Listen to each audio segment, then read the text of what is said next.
히브리스의 대제사장론은 알면 알수록 우리에게 큰 감동을 준다, 이렇게 말씀드리고 싶어요. 저도 이 말씀을 준비하면서 매번 준비할 때마다 진짜 우리에게 대제사장 예수 그리스도가 없었다면 어찌 됐을까 생각을 해봐요. 영화를 한번 보다가 막 산에 화산이 용암이 터지니까 어때요? 마그마가 막 용암이 막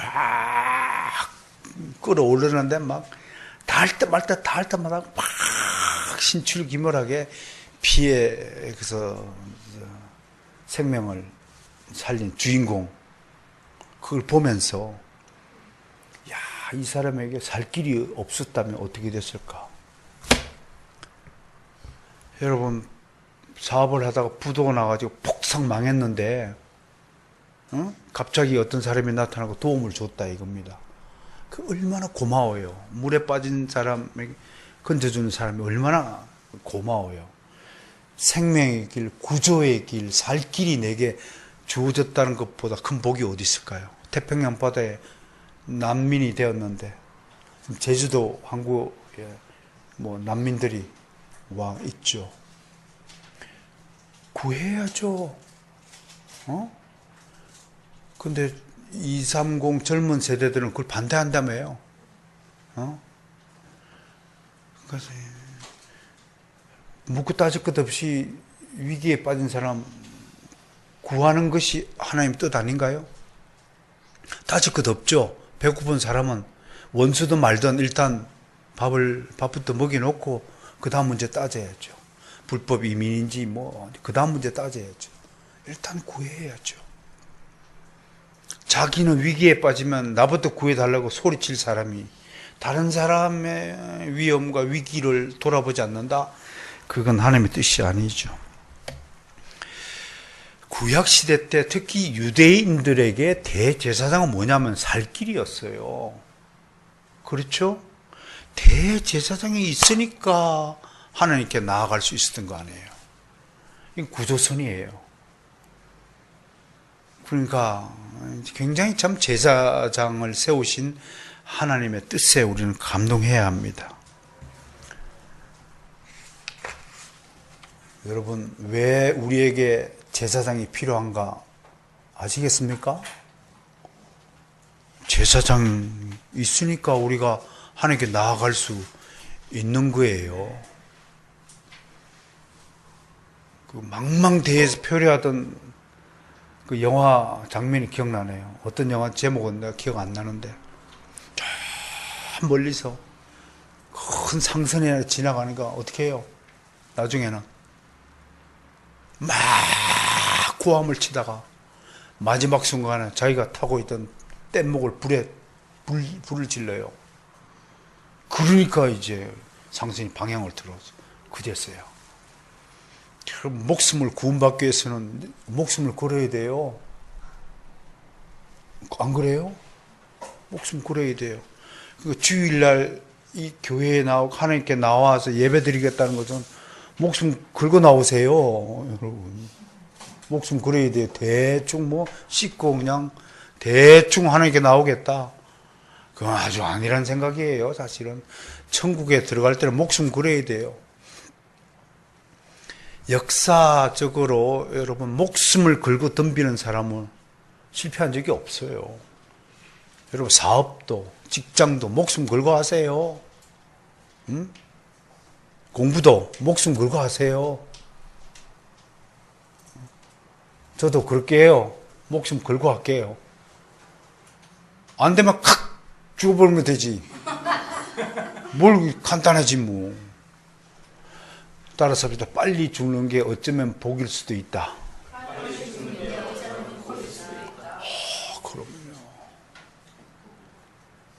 그럼요. 고달픈 인생살이 오래 하겠다고. 전에 그 어떤 목사님 얘기했죠. 젊은 목사가 막 살려달라고 그러니까 원로 목사님이 다가가서 그만 목사답게 빨리 죽어 있어. 그랬다고 하지 않습니까? 그리스도인답게 살다가 좀 죽읍시다. 제재하게 그냥 세속적인 얘기로 뭐 팔리게 좀 살지 말고 당당하게 좀 삽시다.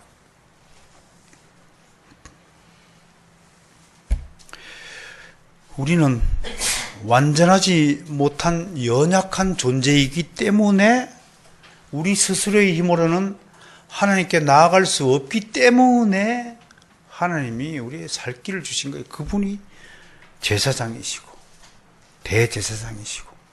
그 지난주에 우리 뭐 배웠어요? 7장 24절 25절에서 영원하신 대제사장이신 예수를 힘입어야 하나님께 나아갈 수 있다라는 말씀을 우리가 은혜를 받았습니다.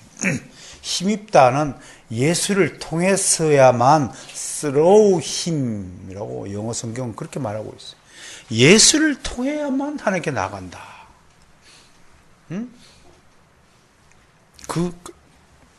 그러한 대제사장을 오늘 본문 26절에서 뭐라고 표현하냐면 합당하다라는 단어로 묘사합니다. 영어 성경에 indeed fitting이라는 단어가 있어요. F-I-T라는. 몸에 딱 맞다는 거예요. 본목사님 옷이 몸에 딱 맞아야 예쁘잖아요. 자신에게 딱 맞는 옷으로 비유하면, 예? 옷도 참 잘 입어야 되겠습니다. 이상한 옷을 즐겁게 입게 다니는 사람들이 있어요. 길거리에. 그건 무당 같아요. 화장도 좀 잘했으면 좋겠어요. 찍어 바르는 대로 바른다고 화장이 아니잖아요. 헤어스타일도 좀 지 얼굴에 맞게. 만약에 여러분 생각해 보세요. 하나님이 우리를 구원시키겠다고 예수 그리스도를 보냈는데 그분이 우리한테 딱 맞는 존재가 아니라고 생각해 봐요. 문제가 있죠. 구원에 문제가 생기겠죠. 합당하다. 헬라 프레포. 이 단어가요. 마태복음 3장 15절에서 이렇게 쓰여 있어요. 제가 읽어드릴게요. 예수께서 대답하여 이르시되 이제 허락하라. 우리가 이와 같이 하여 모든 의를 이루는 것이 합당하니라. 프레포하니. 응? 이에 요한이 허락하는지라. 이 무슨 얘기예요? 세례 요한이 세례를 막 주고 있는데, 물세례를 주고 있는데 예수 그리스도가 다가오니까 제가 어떻게 주님께 세례를 할 수 있습니까? 그랬더니 예수님이 대답이 이거예요. 이와 같이 하는 것이 모든 의를 이루는데 합당하다. 딱 맞는 일이다. 그러니까 네가 나한테 세례를 줘야 내가 공생애가 시작되는 거야. 그런 뜻으로 쓰인 거예요. 고린도전서 11장 13절에서 사도 바울이 이렇게 얘기해요. 교회 안에서 남녀 여자의 문제 다룰 때 너희는 스스로 판단하라. 여자가 머리를 가리지 않고 하는 게 기도한 것이 마땅하냐? 합당하냐? 이런 뜻으로 쓰여졌고요. 그러니까 이런 프레포라는 단어의 쓰임새를 정리하면 이런 뜻이에요. 이치에 맞다. 옳은 일이다. 마땅히 해야 할 일이다. 이걸 다시 한마디로 정리하면 우리에게 딱 맞는 옷이다. 그렇게 말을 할 수 있겠어요. 합당하다. 정리합시다. 따라서 예수 그리스도는 우리를 구원하는데 딱 맞는 분이시다. 그러니까 하나님의 은혜가 뭐예요? 우리한테 딱 맞는 걸 주신 거예요.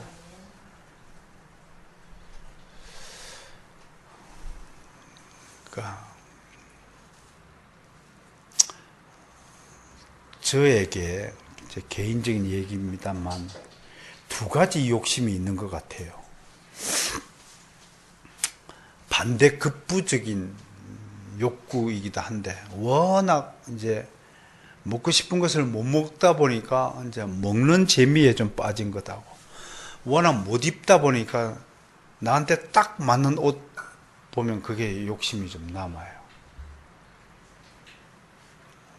저만 그런가요? 물론 우리 정태군을 보면 별로 그런 욕심은 없어 보여요. 여러분, 자기한테 딱 맞는 옷을 입었을 때 느끼는 그 만족감 굉장히 크죠. 그렇지 않나요? 그럴 거예요. 여성들이 왜 백을 좋아한다고 합디다, 그죠? 저는 아직도 그 이해가 안 돼요. 왜 백을 좋아하지? 근데 좋은 백을 탁 메고 탁 이게 뺏기고 이게 걷는 것이 로망인가 봐요, 여성들. 남성들은 도저히 이해할 수 없는 거지만 이러한 선물이 우리에게 주어졌다는 것, 그게 우리에게 합당하신 대제사장 예수 그리스도다라고 오늘 본문은 말을 하는 거예요. 그렇다면 왜 대제사장으로서 예수 그리스도가 우리에게 딱 합당한가 하는 문제를 좀 따져봐야 되는데, 이미 우리는 이 문제에 대해서 앞에서 살펴봤어요. 그러니까 예수 그리스도를 그러니까 합당하신 분으로 믿어야 되지만, 히브리서 기자는 합당하니까 그냥 무조건 믿으라고 말하지 않고 유대인들에게 자세히 설명을 하는 거예요. 그러니까 히브리서 기자에게 우리가 본받아야 될 것은 이해할 때까지 자꾸 이런 예를 들고 저런 예를 들고 이렇게 설명하고 저렇게 설명하고 이것과도 비교해보고 저것과도 비교해보고 아무튼 자상하게 설명하고 있다. 그럼 우리가 아이들 가르칠 때도 히브리서 기자를 늘 생각하면서 가르치면 좀 답답하고 말 안 듣고 아무리 가르쳐도 돌머리가 이게 이해가 안 될 때가 있어요. 또 딴청 피는 사람들 보면 그냥 한 대 쥐어받고 싶은 마음이 굴뚝 같아요. 솔직히 애들 가르칠 때 보면 어때요? 특히 그 제일 힘든, 세상에서 제일 힘든 일이 세 가지가 있는데 그 중에 하나가 마누라한테 운전 연습시키는 거. 그게 이제 되게 힘들대요, 남자들에게. 지 자식 이제 밥상머리 교육시키기, 이게 힘들대요. 그래서 안 되니까 막 숟가락 바가락 들고 돌아다니면서 그냥 입에 떠먹이고 하는 거, 아주 나쁜 교육 중에 하나이긴 하지만 아무튼 힘든 일이 그런 그릇이라고 말하잖아요. 그래도 그럴 때마다 히브리서를 좀 생각하면서 얼마나 자상하게 얼마나 끈질기게 설명하고 있는가. 그러니까 앞에서 우리는 영원하신 대제사장 예수 그리스도는 다른 인간 제사장들과는 다르다. 여러분들 유대인들 여러분들이 그렇게 하늘처럼 떠받들고 있는 모세보다도 훨씬 더 탁월하신 분이다. 그런 것들 이미 설명했어요. 기억이 다 잊어버렸으면 5장 10절로 가볼까요? 왜 예수 그리스도만이 우리에게 딱 맞는 합당한 대제사장인가를 이미 설명했는데, 예수 그리스도는 다른 인간 제사장들은 다 레위 지파에 속한 사람이지만 5장 10절에 보면 무슨 반차를 쫓는다고요? 멜기세덱의 반차를 쫓은 사람이니까 탁월하시다. 그런 얘기. 그 다음에 7장 20절 21절에 보면 어떤 차이가 있냐면, 다른 제사장들은 스스로 맹세한 적이 없지만 예수 그리스도는 하나님의 맹세로서 엄숙하게 뒷받침된다고 강조가 있는 거예요. 보세요. 또 예수께서 제사장이 되신 것은 뭐 없이 된 것이 아니니 맹세 없이 된 것이 아니니. 그들은 맹세 없이 제사장이 되었지만 예수 그리스도는 그렇게 스스로 맹세할 필요가 없었음에도 불구하고 스스로 맹세하시고 제사장이 스스로 되셨다. 스스로 우리를 구원하시기로 작정하셨다. 그 스스로 우리에게 오셨다. 그렇게 설명하고 있어요. 이보다 더 큰 사랑은 없는 줄로 믿으시길 바랍니다. 세 번째는 7장 23절 24절에 예수님의 제사장 직분은 영원히 영속한다. 다른 인간 제사장은 지가 생명이 붙어있는 날 사는 날 동안만 가능한 거지만 예수 그리스도는 지금도 대제사장 직분을 수행하고 계시다. 네 번째 25절에서 확인한 대로 예수님의 제사장 사역은 한마디로 하면 구원의 효력을 가졌다. 다른 인간 제사장들의 그 제사장 직분의 효력은 일시적이고 그때 제사 드릴 때만 가능했지만 예수님의 제사장의 효력은, 구원의 효력은 영원하다. 그렇게 설명을 하고 있어요. 아주 자세하게 설명했어요. 그래도 지금 이 시간에도 이게 뭔 소린가 하고 구름 위에 떠 있는 성도들도 있을 것입니다. 그런 성도들이나 지금 히브리서 기자의 설명을 듣고 있는 유대인들은 꼭 같은 사람들이다. 꼭 같은 수준이다. 그래서 또 히브리서 기자는 잘 알고 다시 오늘 26절과 28절과 이어지는 8장에서 또 설명을 해요. 또 설명을 해요. 우리 주일 학생들은 아직도 뭔 소린가.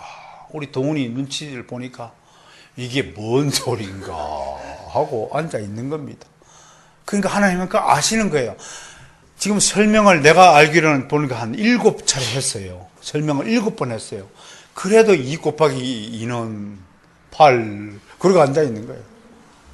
여러분, 우리는 7번 얘기하다가 하면 지쳐서 팽개쳐요.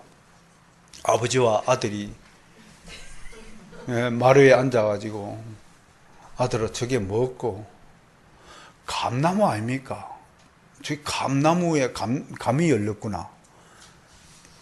1분 있다가 아들아 저게 뭐고, 감나무라니까요. 또 1분 있다가 아들아 저게 뭐고, 감이 약하니까요. 내부채 물었더니 너무 많이 들었어요. 저도 왜 아까 묻던 걸 또 묻고 또 묻고 하시냐고. 아들이 불평할 때 아버지가 그렇단 합니까? 네가 3살 때에 23번을 물어도 넌 답을 해줘. 그 자식과 아비의 사랑이 다른 거예요. 하나님과 우리의 차원이 다른 거예요. 이만큼 설명해서 끝을 내야 되는데, 여러분 히브리서를 통해서 우리가 알아야 될 게 뭡니까? 하나님은 우리가 완전히 이해할 때까지 또 설명한다는 거예요. 26절, 28절.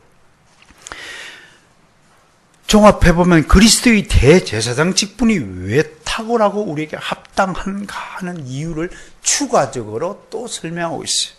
자, 첫 번째 26, 28절 대제사장 예수 그리스도는 뭐라고 했어요? 거룩하신 분이다. 오늘 본문 그래됐죠? 우리 합당한데 왜 합당하냐? 첫 번째, 거룩하신 분이기 때문에 합당하다. 그리스도는 본성상 절대적으로 순결하신 분이죠. 믿으십니까? 하나님은 오점 하나 없는 완전히 완전하신 분이십니다. 우리처럼 그분은 죄 가운데서 잉태되고 불의한 가운데서 조성된 분이 절대로 아니십니다. 완전히 고결하고 완전히 순결한 가운데 나타나신 분이십니다. 그분이 인성마저도 그랬습니다. 사람의 모양을 취하시고 사람의 인생을 약 33년간 살면서도 한 번도 거짓말한 적이 없습니다. 한 번도 하나님의 뜻을 어긴 적이 없었습니다. 한 번도 불결하게 사신 적이 없었습니다. 한 번도 육신의 아버지인 요셉과 어머니 마리아의 마음을 아프게 한 적이 없습니다. 완벽하게 만족시킨 예수 그리스도의 인생이었습니다. 그런 인생이 우리 가운데 보이시나요? 그렇게 살아왔다고 자부할 수 있는 인생이 있었습니까? 그러나 예수 그리스도는 완벽한 신성과 완벽한 인성을 갖추신 분이십니다. 그분은 태어날 때부터 성령의 능력으로 태어나셨습니다. 누가복음 1장 35절 기억하시나요? 한번 찾아볼까요? 태어날 때부터 이렇게 태어나셨습니다. 누가복음 1장 35절 찾으시면 함께 봉독합니다. 시작. 천사가 대답하여 이르되 성령이 내게 임하시고 지극히 높으신 이의 능력이 너를 덮으시리니 이러므로 나실 바 거룩한 이는 하나님의 아들이라 일컬어지리라. 아멘. 혹시 여러분 가운데 엄마 몸에서 태어날 때 이러한 이상한 능력을 덧입고 태어나신 분 있으면 손들어 보세요.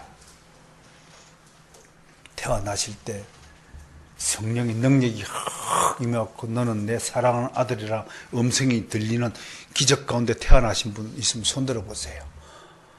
그런 가운데 태어난 인생은 아무도 없어요. 우리 모두는 죄 가운데 잉태됐어요. 완전히 다른 겁니다. 예수님은 그냥 우리처럼 그런 자연적인 방식을 통해서 태어나신 분이 아니에요. 모양만 같았을 뿐이지 본질은 완전히 다른 것이에요. 그러니까 아담의 모든 후손들을 부패시키는 원죄로부터 완전히 자유로운 상태에서 태어나서 유일한 인생이라는 사실을 우리 잊지 마셔야 됩니다. 그래서 거룩하신 분이십니다. 거룩하다? 다른 말로 어떤 점에서도 흠이 없다. 여러분 앞에 서 있는 저마저도 부끄러운 인생입니다. 저는 인생적으로 말할 때 제가 완전히 도덕적으로 무흠하고 거룩하여서 여러분 앞에 서 있는 것 결코 아닙니다. 착각하지 마세요. 저를 존경하는 것은 제가 뭐 기분 좋은 일일지 모르지만 저가 무흠하다고 저를 교주처럼 섬기는 자 있으면 그냥 목을 쳐서 부러뜨릴 겁니다. 왜? 저는 멸망받기 싫습니다. 멸망받을 가정한 짐승만 숭배받기를 좋아합니다. 저를 숭배하지 말기를 바랍니다. 그냥 인간적으로 좋아해 주시기 바랍니다. 한때 그이가 우리 교회의 담임 목사였지 라고 기억하면 끝나는 겁니다. 죽고 나서 숭배하지 마시기를 바랍니다. 그냥 제 무덤을 발로 밟아도 아무 관계가 없습니다. 여러분, 그러나 우리 주 예수 그리스도는 그런 분이 아닙니다. 거룩하신 분이시라 뜻이 그런 뜻입니다. 두 번째로 뭐라고 얘기했나요? 악이 없고. 여러분, 우리 스스로가 얼마나 악한 존재인가를 인정해야 됩니다. 예수님은 이 세상에서 살아간 사람으로서 자기와 접촉한 사람들을 무욕하거나 정죄하거나 비난하거나 시험하지 않은 유일한 인간이었다라고 평가합니다. 아드 핑크가 말한 것을 그대로 읽어 들었습니다. 이렇게 얘기했어요. 그는 악이 없으심으로 이웃을 자기 자신처럼 사랑할 수 있었으며 심지어 원수들마저 사랑할 수 있었다. 그의 모든 언행은 그 자체가 선이었다. 이야, 참 저도 이런 존재가 좀 되었으면 좋겠습니다. 내가 말하는 대로 모든 것이 좀 이루어졌으면 좋겠습니다. 선포하는 대로 막. 우리 미주가 갑자기 IQ 200짜리가 될지어다 그러면 200짜리가 되고, 우리 강병호 원장이 갑자기 학원이 그냥 10배로 커질지어다 그러면 아침에 10배 커지고 막 이랬으면 좋겠어요. 그럼 정말 불행해질 것 같아요. 그죠? 그 영화 보셨어요? 하나님의 능력을 이제 잠시 물려받아가지고 지 애인한테 선물한다고 보름달을 막 끄집어 들어가지고 축하 파티를 했는데 그 결과 어떻게 됐어요? 다른 곳에서 난리 아니야. 막 달이 커져가지고 가까이 지구 가까이 오니까 막 어떻게 해요?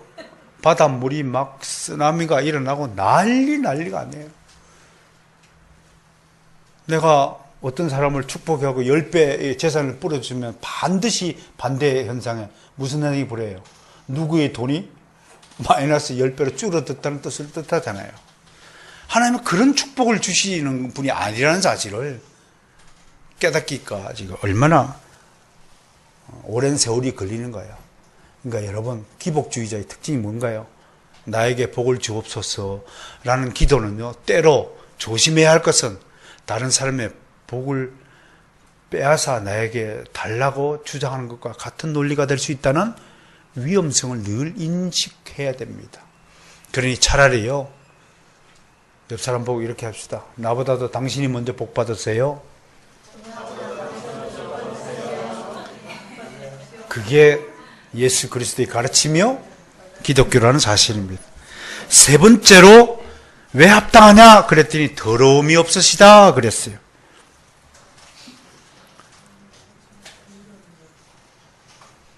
에이 더러운 존재더라. 우리가 얼마나 더러운 존재인 줄 아십니까? 생각 자체가 더러워요.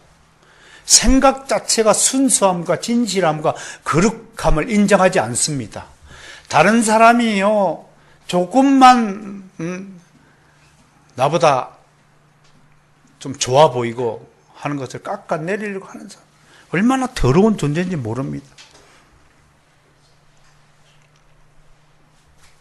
그러나 예수님은 이 저주받은 세상에 오셔서 죄인들과 섞여 살면서도 조금도 다른 사람을 더럽히지도 않았고 자신도 더럽혀짐을 받지도 않으신 분이다 라고 말할 수 있습니다. 속으로는 온갖 더러운 생각을 다 가지고 살아가는 우리 자신을 발견해야 합니다. 겉으로는 웃으면서 속으로는 딴 생각하고 있는 것이 우리들입니다. 우리입니다. 그러나 예수 그리스도는 겉과 속이 꼭 같이 일치했던 분입니다. 누구를 사랑한다 그러면 진짜 사랑하는 겁니다. 누구를 미워한다 그러면 진짜 미워하신 것입니다. 바리새인들에게 이 독사의 자식들아 화가 있을지어다. God bless you가 아니라 화가 있을지어다 얘기할 때는 분명히 예수님이 진노하신 것입니다. 겉과 속이 일치한 것입니다. 그 사람이 그렇게 표리부동하면 안 되는 겁니다. 그렇죠? 근데 우리 그런 존재입니다. 네 번째, 죄인에게서 떠나 계셨다라고 진술합니다. 난 여러분들에게 여기에서 묻고 싶어요. 누가 가장 복된 자인가? 돈 많고 권력을 손에 쥐고 유명하다 하여 복이 있다 말하지 않습니다. 성경에서 가장 복된 자는 죄악에 물들지 않은 사람을 복된 자라 말합니다. 시편 1편에서 다윗이 가장 복된 자로 묘사되고 있습니다. 왜? 다윗은 악인의 꾀를 쫓지 않고 죄인의 길에 서지 않는다. 그게 복 있는 자라고 그랬습니다. 가슴 손 얹읍시다. 신앙이 뭐냐면요, 죄의 길에 서지 않는 것입니다. 따라서 죄의 길에 서지 않는다. 이 죄가요 속에 가득하다는 것을 인정해야 됩니다. 진짜로 진짜 내 속에 수많은 죄가 있습니다. 특히 마음속에 누구를 미워하는 생각, 이건요 정말 잘 씻겨지지 않는 추악한 범죄입니다. 다른 사람 미워하는 것, 이 추악한 범죄입니다. 저만 그렇게 생각한 것이 아닙니다.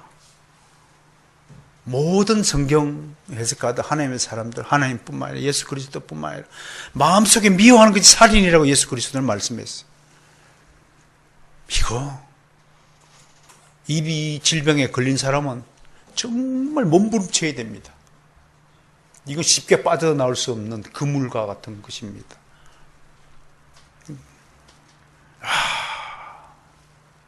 이 죄의 길에서 빠져나오기를 주의 이름 축원합니다.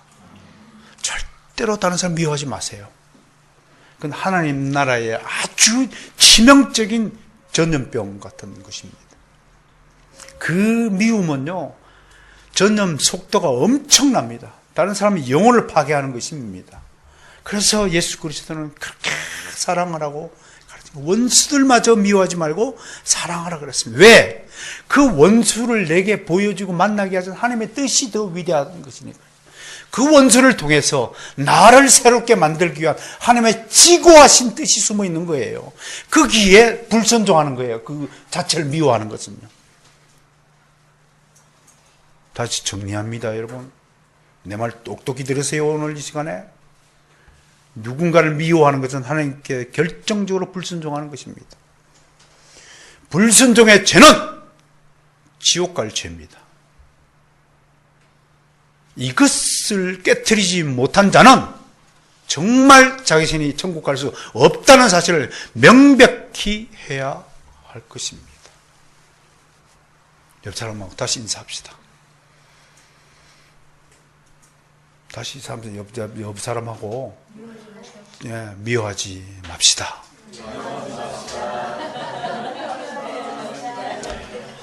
속에 있는 이 더러운 찌꺼기들을 싹 걷어내야 됩니다. 하나님 앞에 표리부동한 것, 위선적인 것. 여러분, 바리새인들을 왜 예수 그리스도가 정죄했습니까? 위선이니까요. 속으로는 엄청난 더러운 생각을 가지고 있으면서 입으로는 사랑해. 안 되는 거예요.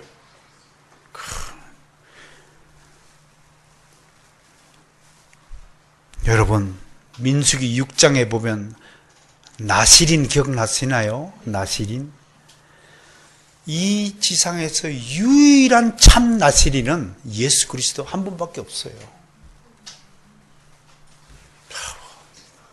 진짜 나실인이 되시기를 축원합니다. 다섯 번째, 하늘보다 높이 되셨다라고 설명합니다. 이 말씀은 우리의 위대하신 대제사장이신 예수 그리스도의 현재 위치와 상태를 가르쳐 줍니다. 예수님은 이 땅에 오셔서 잠시 동안 천사들보다 못하게 되셨지만, 인간의 몸을 입으신 천한 신분이 되셨지만, 하나님은 그걸 잠시 동안 지금은 하늘 높은 곳에 하늘 보좌 우편에 앉아 계시었어. 우리가 그할 처소를 열심히 지으면서 이 땅에 살아가는 성도들에게 화가 미치지 않도록 끊임없이 중보의 기도를 드리고 계시다고 하는 것입니다. 이분이 우리의 구세주, 나의 주인 되시는, 우리의 영원한 주님 되시고 영원한 대제사장 예수 그리스도라는 사실을 굳게 믿으시기를 바랍니다. 이분을 잃지 않기를 바랍니다.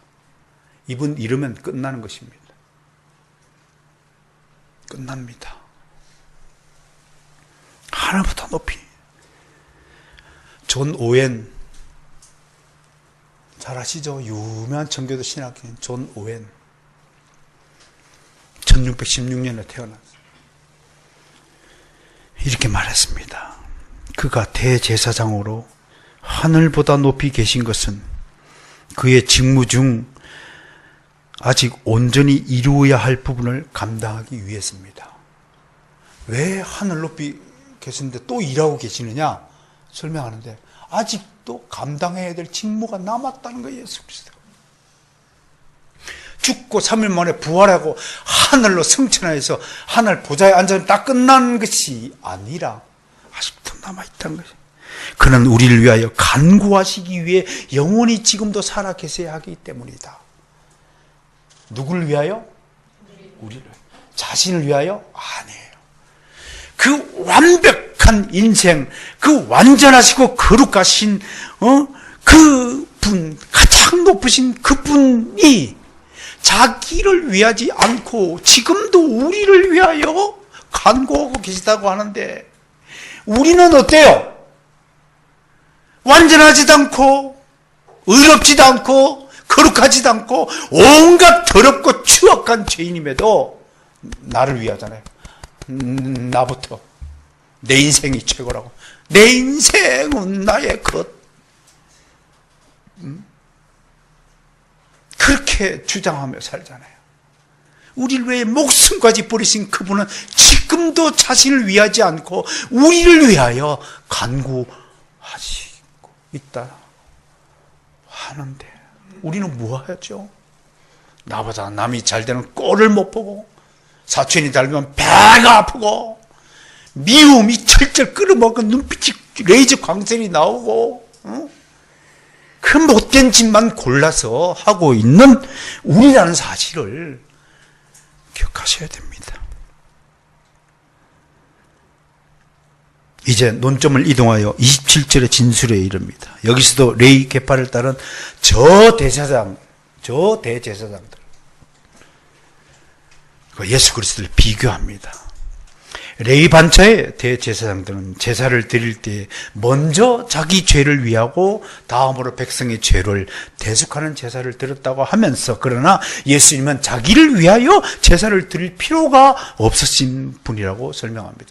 이야, 정말 인간 제사장과 예수 그리스도 대제사장 차이점이 뭐냐? 인간 제사장은 자기 죄가 있기 때문에 자기 죄부터 먼저 깨끗이 한 다음에 백성의 죄를 드렸지만, 예수 그리스도는 무엄하고 무지하시고 거룩하시고 완전히 순결하고 깨끗한 분이기 때문에 자기를 위하여 제사를 드릴 필요가 없으니까 오직 우리만을 위하여 제사를 드렸다고 하는 것입니다.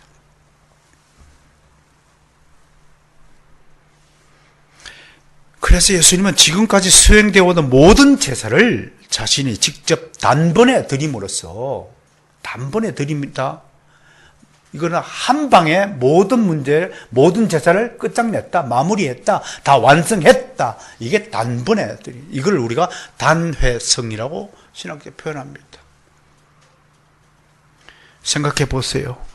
유대인들이 지금 이 제사는 몇 년 동안 드려온 거예요? 1500년 동안 드려온 관습적 전통이에요. 유대사에서 제사 드리는 것은. 근데 그 1500년 동안 드려오던 유대인들의 구약적인 제사를 예수 그리스도가 단번에 드렸다. 더 이상 이제 그런 방식의 제사를 드릴 필요가 있다 없다? 없다라고 선포하는 거예요. 율법을 따라 대제사장이 된 사람은 자기 죄를 위하여 제사를 드려야 할 뿐 아니라 백성들을 대신하여 드린 제물이 지속적으로 효력이 없으므로 매년 절기마다 때마다 날이면 날마다 제물을 드려야 되지만, 이제는 예수 그리스도로 말미암아 그런 제물을 드릴 필요가 없게 된 것이다. 할렐루야. 오늘도 예수 그리스도의 이 희생제사 단회성을 인정하지 못하고 지금도 제사를 드리는 교회가 있습니다. 그것이 가톨릭 교회의 미사입니다. 오후 시간에 오늘 성찬을 다룰 텐데 그 부분 함께 다룰 것입니다. 마지막으로 28절에서 히브리서 기자는 율법과 맹세의 말씀, 즉 복음의 차이를 설명합니다. 율법과 뭐의 차이요? 맹세의 말씀. 복음을 뭐라고 설명하고 있어요? 맹세의 말씀이라고 표현하고 있어요. 야, 이것도 히브리스의 신학의 특징입니다. 우리는 그냥 바울은 복음 그러는데 히브리스 기자는 이 복음을 하나님이 스스로 맹세하신 말씀. 그 얘기는 뭔가요? 하나님이 반드시 자신의 말씀대로 약속을 지킨다는 뜻이 여기에 포함되어 있으니까 히브리스 기자에게 하나님은 어떤 하나님인가요? 언약의 하나님이에요. 이제 이해가 되시나요? 히브리스의 하나님은 언약의 하나님이다 말하고 싶은 거예요. 언약이란 게 뭔가요?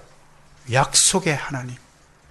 그러니까 기독교인은 철저하게 약속을 수행하는 사람이어야 합니다. 간단한 약속마저도 절대로 빈말하면 아니 되겠다는 결심을 갖춰주시기를 바랍니다. 그 차이가 뭐냐? 율법은 약점을 가진 사람들을 제사장으로 세웠지만 맹세의 말씀, 복음은 영원히 온전한 아들을 제사장으로 세웠다라고 말하는 것입니다. 그러니까 율법과 레위 지파의 제사장들, 복음과 영원한 우리의 대제사장 예수 그리스도를 비교 설명하고 있습니다. 자, 여러분은 어떤가요? 히브리서 7장까지 대제사장이신 예수 그리스도를 하나님이 우리에게 왜 보내셨고, 그분이 우리에게 오셔서 무슨 일을 하셨고, 그분이 왜 레위 지파의 계통을 따르는, 반차를 따르는 인간 제사장들과 왜 다른가를 지금까지 설명하고 다루었습니다. 왜 필요한가도 다루었습니다. 왜 예수 그리스도가 필요합니까? 예수 그리스도 없이는 그 누구도 하나님께 스스로 나아갈 자가 없기 때문인 것입니다. 그래서 히브리서 기자는 예수를 힘입어 하나님께 나아가자라고 말하고 있습니다. 이 이야기를 듣는 유대인들 어떻게 될까요? 모세를 힘입어서 나아가야 되는데 저 사람은 이상하게 예수 그리스도 십자가에 매달려 저주받은 죽어버린 그 예수 그리스도를, 그 청년을 힘입어 하나님께 나아가자는 이 주장이 말이 돼? 라는 유대인들이 없었을까요? 그런 사람들이 대부분이었을 것입니다. 여러분은 어떻습니까? 지난주에 우리는 예수 그리스도를 믿고 그리스도인이 된 유대인들이 여전히 율법을 손에 쥐고 놓지 못하고 미련이 남아서 미련 때문인가 봐. 그 미련 때문에 오른손에는 복음을 들고 왼손에는 율법을 진 유대인들의 모습을 우리가 그려보았습니다. 오늘날 한국교회 수많은 그리스도인들이 여전히 육신적인 전통을 손에 쥐고 복음을 손에 쥐고 둘 다 놓지 못하여 끙끙대고 있는 한국교회의 현실을 바라보게 됩니다. 오직 예수 그리스도를 힘입어 하나님께 나아가자라고 주장함에도 불구하고 이것도 좋고 이것도 좋다고 하는 세속주의가 우리 안에 남아있다는 것을 고발해야 됩니다. 실로 우리 주님은 우리의 짐을 가볍게 하시는 분이십니다. 제발 그딴 무거운 짐 내려놔라. 이제는 쓸데없다. 그 소용없는 것이다. 금덩어리 들고 천국까지 필요가 있다 없다? 없다. 이거 들고 왔더니 베드로가 뭐라 했대요? 야, 우리 동네 보도블록을 뭐하러 그렇게 힘들고 왔냐? 천국 문을 열어보니까 참 금덩어리로 다 돼 있는데 그거 들고 천국 간다고? 여러분, 율법 되고 천국 갑니까? 유교적인 세속주의, 세상주의 철학 가지고 천국 갈 수 있습니까? 필요가 없어요, 그거. 예수님이 복음을 선포하고 예수님이 새롭게 산 길을 선포했는데 뭐 땜시 그걸 얽매이고 살아가느냐 얘기입니다. 제발 육신적인 가치관, 육신적인 판단, 육신적인 습관들을 다 폐하고 영적인 삶으로 옮겨지기를 바랍니다. 영에 속한 사람은 영의 생각을 하고 사는 것입니다. 육에 속한 사람은 하나님을 기쁘시게 못하는 것입니다. 우리 가운데 남아있는 모든 세속주의적 습관과 관습과 전통들을 다 폐하는, 그리하여 참된 그리스도인이 되시기를 주의 이름 축원합니다. 갈라디아서 5장 1절 읽음으로 말씀을 가름하겠습니다. 그리스도께서 우리를 자유롭게 하려고 자유를 주셨으니 그러므로 굳건하게 서서 다시는 종의 멍에를 매지 말라. 자, 왼손을 들으십시오. 오른손 내십시오. 오른손은 복음이니까 가슴에 하고 왼손은 털어버려서 저 멀리 던지세요. 다 던지신 줄 믿습니다.